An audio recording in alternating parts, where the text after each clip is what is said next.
The streets of Greenwich were bathed in early summer sunlight.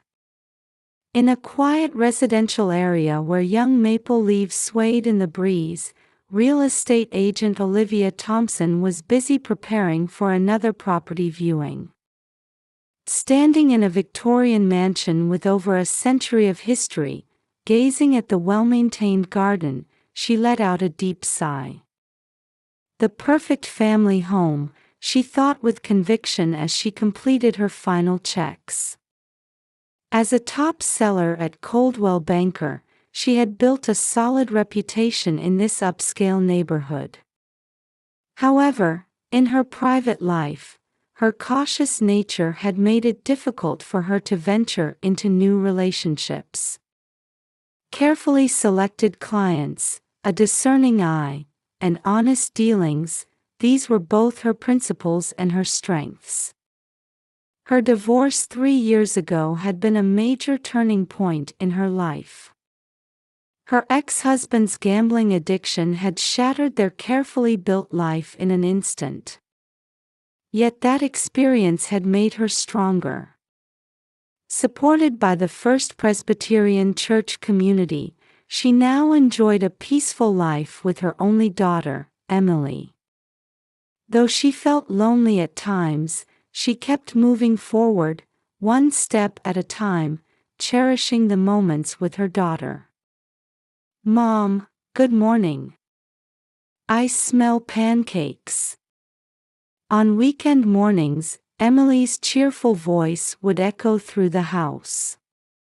Now 15, she was an honor student at Greenwich High School, dedicated to both ballet and piano lessons. Though she was a modern teenager who was savvy with smartphones and social media, she remained thoughtful of her mother, just as she had always been. Helping with weekend breakfast preparations, she seemed almost like a little adult. "Shall we go shopping after church today? You need new ballet shoes, don't you?" Olivia nodded with a smile at Emily's suggestion. Their Sunday ritual of shopping after services at First Presbyterian Church had become a cherished mother-daughter tradition. Shopping at Ann Taylor and J. Crew was their modest indulgence. Sometimes they would enjoy window shopping at the Sono Collection. Church services provided them with peace of mind and strength. Their faith had been a pillar of support during difficult times. Surrounded by the warmth of the community, Olivia felt grateful for their life. A significant change in their peaceful days came during a viewing of a luxury apartment. A penthouse overlooking Fifth Avenue. A gentleman worthy of such luxurious interiors appeared before her. "Miss Thompson, thank you for showing me this wonderful property. This is exactly the view I was looking for." The deep voice belonged to Michael Parker, who introduced himself as an investment advisor. Dressed in a fine Brooks Brothers suit with a tastefully understated Rolex on his wrist, his gentlemanly demeanor captivated her. His Yale MBA education and sophistication were evident in every conversation. Though naturally cautious, Olivia gradually opened her heart to Michael's sincere personality. He would pick them up in his Range Rover, and on holidays, the three would enjoy meals at the Cheesecake Factory. Emily seemed to have a good impression of Michael as well, particularly admiring his extensive knowledge and refined manner. "A gift for your daughter. I heard it's the latest model." The gift from Michael was an iPhone 14 that Emily had been wanting. Though hesitant as a mother, seeing her daughter's joy made her accept his thoughtfulness. Michael's consideration was always appropriate and comfortable. Even her parents in Florida expressed their happiness about her relationship with Michael over the phone. Finally, Spring has come for you, her mother said, making Olivia blush. She secretly hoped this might be the beginning of a new life. Emily was absorbed in her new smartphone. Watching this peaceful scene, Olivia felt happiness. The atrium of the Sono collection was bustling with weekend shoppers. Among the people passing by luxury brand shops, Olivia, Emily, and Michael strolled leisurely. They were just another happy family enjoying their weekend shopping. "Oh, Emily. How about this dress for your ballet recital?" At Nordstrom's junior section, Olivia picked up a light blue chiffon dress. Emily's eyes sparkled. Michael smiled and said, "It would suit you perfectly," while discreetly checking the price tag. "Let's try it on." Just then, Michael's smartphone rang. His expression tensed for a moment as he looked at the screen. "I'm sorry. It's an important call from a client. I'll need to step away for a moment." Michael bowed politely and quickly headed down the escalator. Watching his retreating back, Olivia felt something was off. These sudden phone calls seemed to be happening more frequently lately. While Emily was trying on the dress in the fitting room, Olivia was checking her calendar on her smartphone. She had 3 important property viewings next week. As she was scrolling through the screen, she heard Emily's voice. The fitting room curtain opened. While the dress certainly suited her, there was anxiety in Emily's expression. "What's wrong?" "This app, it was installed, but I don't remember downloading it." Emily held out her iPhone 14, showing a screen with unfamiliar icons. An app called System Update Pro. At first glance, it looked like a genuine settings app, but Olivia couldn't remember such an app existing. Recently, the battery's been draining really fast. And sometimes, I notice the green light next to the camera is on. Maternal instinct sent out a warning signal. Olivia took her daughter's smartphone and opened the settings screen. What she saw made her blood run cold. The app permissions screen showed an alarming list of authorizations. Camera, microphone, location data, call history, messages, photos, contacts, access to every type of information. "Emily, how long has this app been?" She swallowed the rest of her question. The thought that these strange behaviors might have started after Michael's gift made Olivia's hands tremble. "I'm calling the police right away." Gripping the smartphone, she dialed 911. In the Nordstrom fitting room, such an ordinary place, their peace was beginning to crumble audibly. "I'll transfer you to the cybercrime division." The receptionist's voice sounded strangely unreal. Meanwhile, on Emily's smartphone screen, a small icon indicating location services continued to blink. Someone was watching them. Monitoring them. Just the thought sent chills down her spine. 15 minutes later, a detective arrived. Though relatively young, he was clearly a cybercrime specialist. "Detective Brian Connor," he said, showing his badge, and immediately began analyzing Emily's smartphone.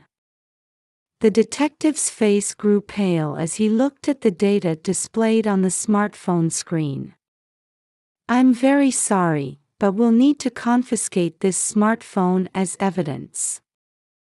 This is a serious privacy violation case." There was unmistakable tension in the detective's voice. Your daughter's location has been meticulously recorded for the past 3 weeks. Furthermore, the detective paused, choosing his words carefully before continuing. We found evidence that call recordings, secretly captured camera images, and message histories, all of these were being transmitted externally. Olivia felt the blood drain from her feet. Holding Emily close, she asked with a trembling voice. "Michael, where is Michael Parker?" The detective shook his head. "We've checked the mall's security cameras, but it appears Parker has already left." A vehicle matching the description of his Range Rover was seen leaving the parking lot 20 minutes ago. Under the brilliant lights of the luxury shopping mall, Olivia was trying to accept reality. Her meeting with Michael, his seemingly sincere attitude, his gentlemanly behavior, had it all been a lie? Their reflection in the fitting room mirror looked painfully small. Emily's new dress lay on the floor, never to be picked up again. The lights in the conference room of the Greenwich Police Department's Cybercrime Division stayed on late into the night.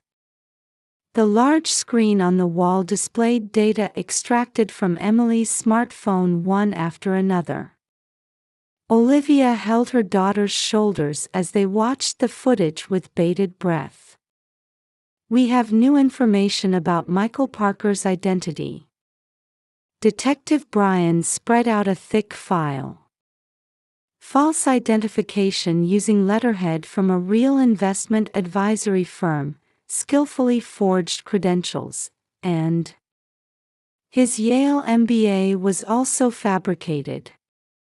Furthermore, the Range Rover he drove was a leased vehicle under someone else's name.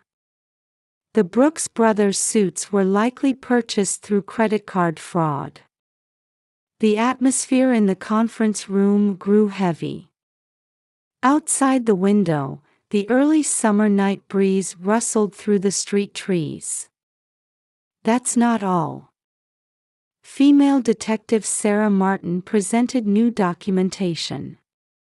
Her expression showed deep concern. "Over the past 3 years, we've confirmed 5 similar cases in the New England region, targeting single mothers in wealthy areas." Her words trailed off. Everyone understood what she left unsaid. The obsession with their daughters. This was more than just marriage fraud. "We've analyzed the data recovered from the smartphone." IT investigator James Lee displayed new screens on the monitor. System Update Pro is sophisticated spyware not available to the general public. It appears to be adapted from military-grade technology.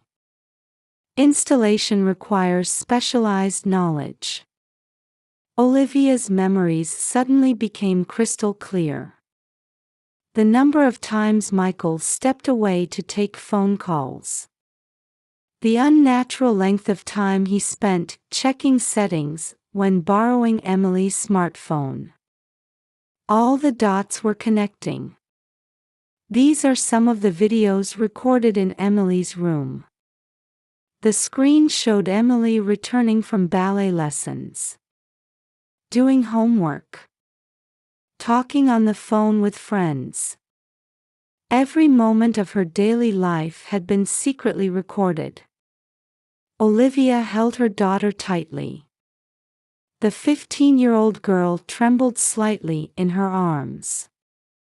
After checking the location history, Detective Bryan showed a new map. "We found evidence that Parker had been frequently lying in wait around Emily's school route, ballet studio, and friends' homes. He used the smartphone's location data to completely map out Emily's behavior patterns. Maternal guilt overwhelmed Olivia. Why hadn't she noticed? Why hadn't she been suspicious? He had pretended to meet them at First Presbyterian Church, exploited the community's trust, and then... Mom, Emily's voice broke through the conference room's heavy atmosphere. Actually, Michael, he'd been sending me strange messages. From the smartphone's backup data, they recovered deleted message histories. They contained words that no adult man should send to a teenage girl. Why didn't you tell me? Because you seemed happy, Mom. For the first time in a long time, you were smiling. Those words constricted Olivia's heart. Her daughter had suppressed her own anxiety, wanting her mother to be happy. We have an important development. Detective Sarah rushed back into the conference room. We've identified Parker's real name. James Murphy, age 46. He was charged with attempted sexual assault of a minor in 2019 but was released due to insufficient evidence. Since then, it appears he's been repeating similar schemes across state lines. The investigation continued late into the night. The next morning, as the first light began to illuminate the city, new facts came to light. The estimated total damages exceeded $1 million. He had extracted money through promises of marriage and investment schemes. But most serious was his obsession with underage daughters. Suspect's vehicle confirmed at the Connecticut state line. With the U.S. Marshal's report, the investigation entered a new phase. However, another battle was beginning in Olivia's heart, healing Emily's emotional wounds, and forgiving herself. The bells of First Presbyterian Church announced morning prayers. It was also the sound of a new day beginning. Mother and daughter would have to walk a long path to recovery. Miss, could I ask you one more question? Detective Bryan's voice was gentle. Emily nodded slightly and began to speak. Greenwich's early morning was pierced by sirens. It was the moment when the police special unit stormed a luxury hotel room. After 72 hours on the run, Michael Parker, real name James Murphy, was arrested without incident. At the time of arrest, the suspect was in the middle of setting up a date with his next target. The luxury hotel room yielded forged passports, multiple cell phones, and a high-performance laptop. The next day, in the Greenwich Police Department's interrogation room, I waive my right to remain silent and will make a voluntary statement. The suspect's voice was emotionless. His Brooks Brothers suit was wrinkled, and the Rolex watch was gone. The mask of the sophisticated investment advisor had completely fallen away. The search results are in. James Lee from the Cybercrime Division analyzed massive amounts of data. One piece of shocking evidence after another was discovered on the suspect's computer. The victim photo folder contained classified images of 14 women and their daughters. Dates, locations, and personal information were meticulously organized, like a hunting record. Detective Bryan stared intently at the images displayed on the monitor. There were numerous photos taken in front of Greenwich High School's gate. Emily in her uniform. Talking with friends. Her back view carrying a ballet lesson bag. All photos had been taken without Emily's knowledge. We've determined the suspect's method of operation. Detective Sarah reported the detailed analysis results. First, he would scout wealthy single mothers at real estate open houses or church community events. He particularly targeted families with teenage daughters. The projected diagram showed a perfect crime plan. Next, posing as an investment advisor, he would approach them. He would gain their trust with his refined appearance and educated manner. As the relationship progressed, he would give their daughters gifts of compromised smartphones. And then, using spyware. Yes. He would place the daughters' lives under complete surveillance. Location data, call content, messages, photos, everything was recorded, and he could even remotely activate cameras and microphones. In the interrogation room, the suspect continued his confession. I only gave them what they were looking for. The police officer's expressions hardened at these words. Single mothers want strong men. Their daughters crave father figures. I was just filling that void. What about the secret filming and recording? Insurance. In case the relationship broke down. Besides, observing young girls' lives was my hobby. The interrogating officer frowned at the nauseating confession. Then, an astounding fact came to light. The suspect had been repeating similar schemes for over 15 years. Total damages exceeded $5 million, with victims spanning the entire East Coast. A week later, in the Stamford Superior Court. Defendant James Murphy. You have committed grave crimes. The judge's voice resonated through the tense courtroom. Marriage fraud, financial fraud, illegal acquisition of personal information, attempted sexual assault of minors, stalking, and above all, the crime of trampling on innocent children's hearts weighs heavily. Victims from across the country sat in the courtroom. Mothers of various ages, and their daughters. All people whose lives had been destroyed by the same method. We lost our eldest daughter. A woman standing at the witness stand began speaking with a trembling voice. When our daughter learned she had been secretly filmed, she became mentally overwhelmed. She's now receiving treatment in a specialized hospital. She hasn't been able to return home for almost 2 years. As the reality of the damage was revealed one after another, a heavy atmosphere enveloped the courtroom. There is no atonement for your crimes. The sentence was pronounced. 25 years imprisonment.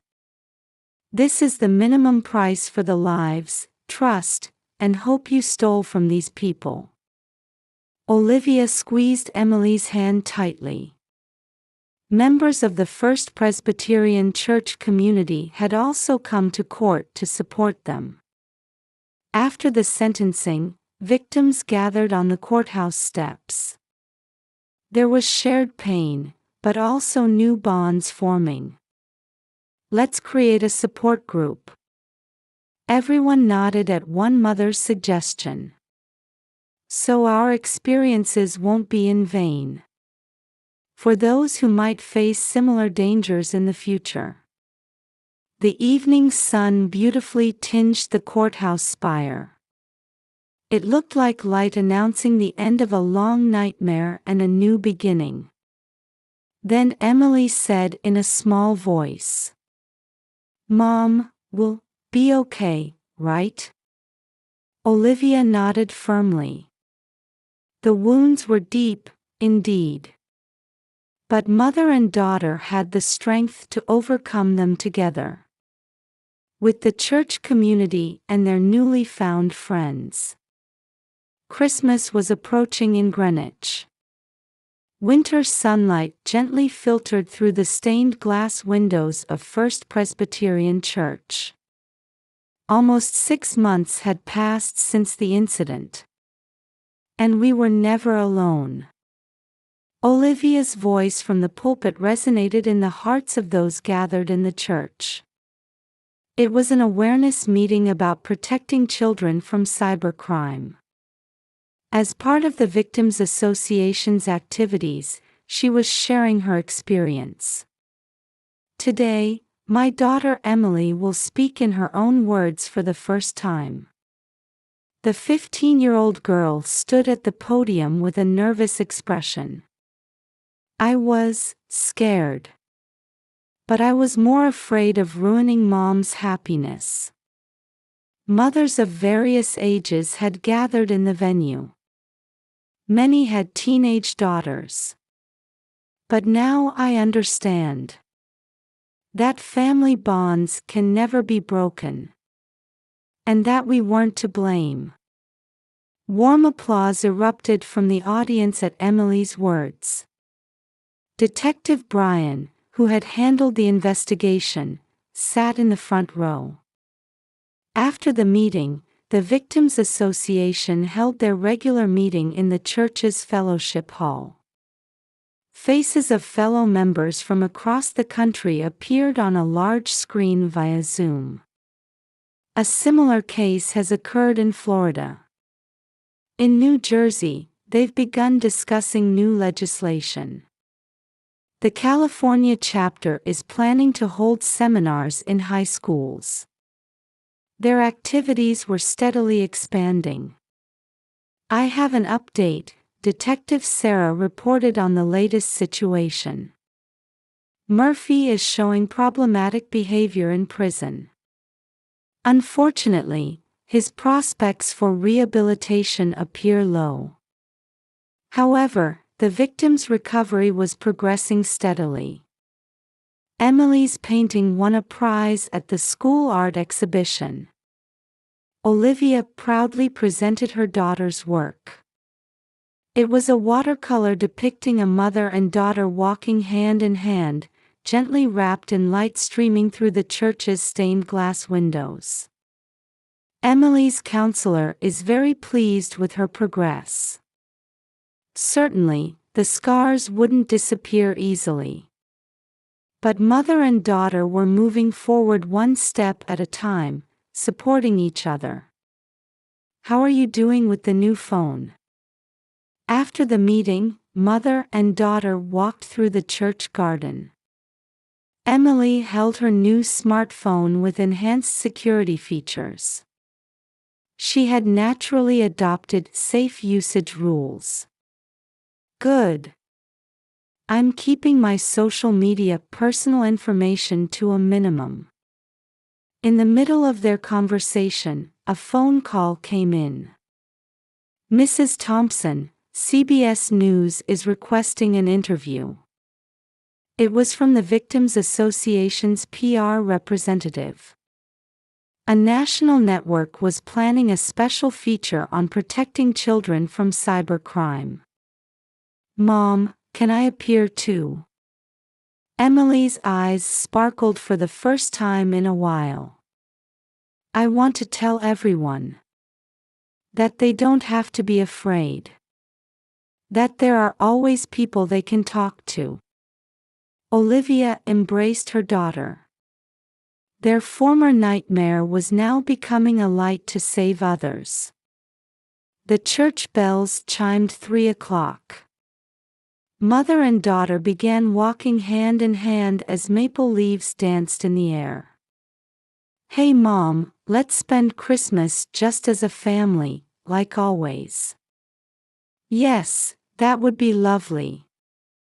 Oh, but I still want to join the church carol group. Emily's smile warmed Olivia's heart. Their painful experience had taken much from them. But it had also taught them important lessons. The strength of family bonds. the warmth of community, and the ability to stand up again after being hurt. The winter sunset reflected off First Presbyterian Church's spire. It seemed to herald the beginning of a new season. "Well, shall we head home?" "Yes." The sound of mother and daughter's footsteps echoed on the frozen ground. It sounded like the heartbeat of hope. In prison, James Murphy, formerly known as Michael Parker, continued writing something on his cell wall. The twisted obsession of a man deemed beyond rehabilitation hadn't disappeared. But that could no longer reach Olivia and Emily. Mother and daughter were bound by an unshakable bond, beginning a new life. And their journey would become a guidepost for others carrying similar pain. The last rays of sunlight shone on the church's cross.